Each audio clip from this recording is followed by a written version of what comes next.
When Trade originally set up, it was set up as a legal after hours.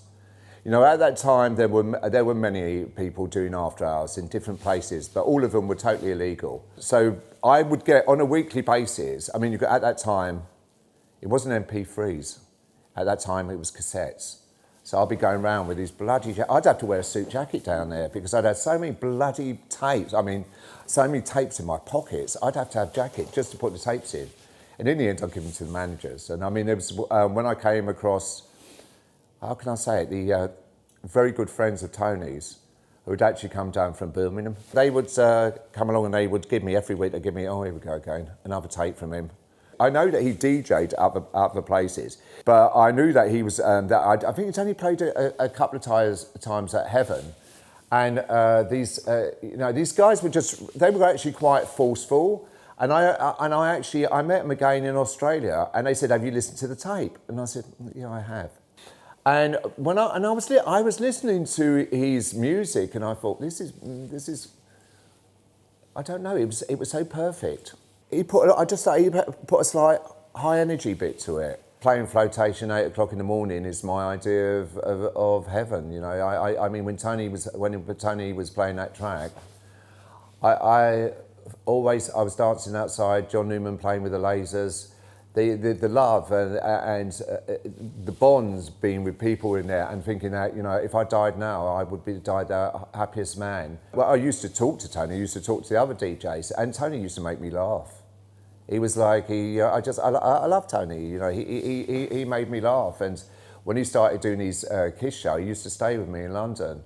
Silly sod. He got hold of my kettle. He got hold of my electric kettle, and he'd never seen one like it. I came in, and he put it on the stove, the silly sod.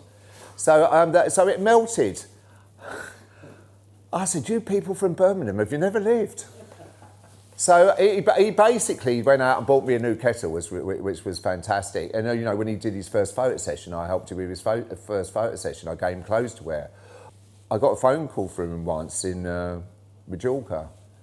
And I think he must have been voted something, you know, the best DJ wherever. I can't remember what, you know, it's so long ago.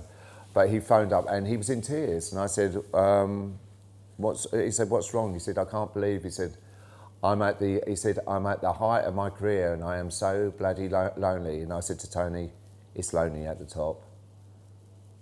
He said, "It's lonely at the top." And, you know, the things that, and I think when he started becoming ill, he would phone me and ask me to speak to my doctors about his illness. I mean, I became very, very close with him. And when he told me he wasn't well in South Africa, which was on, thank you, Tony, he was on Valentine's Day in South Africa when Trade was on tour. When he told me, it was, God, you made my Valentine's. I mean, this is the sadness about someone that's not with us anymore, because you know you just want a sign from them to show that they endorse what you have or what you've done, and you just want a sign from them to say, "I'm really proud of you." But I know he's proud of me. I know wherever he is, and you know, when I see Tony now, I see him in such a very bright light, positive. And the fact that people are remembering him after 20 years. But you know, we're never going to forget you, Tony.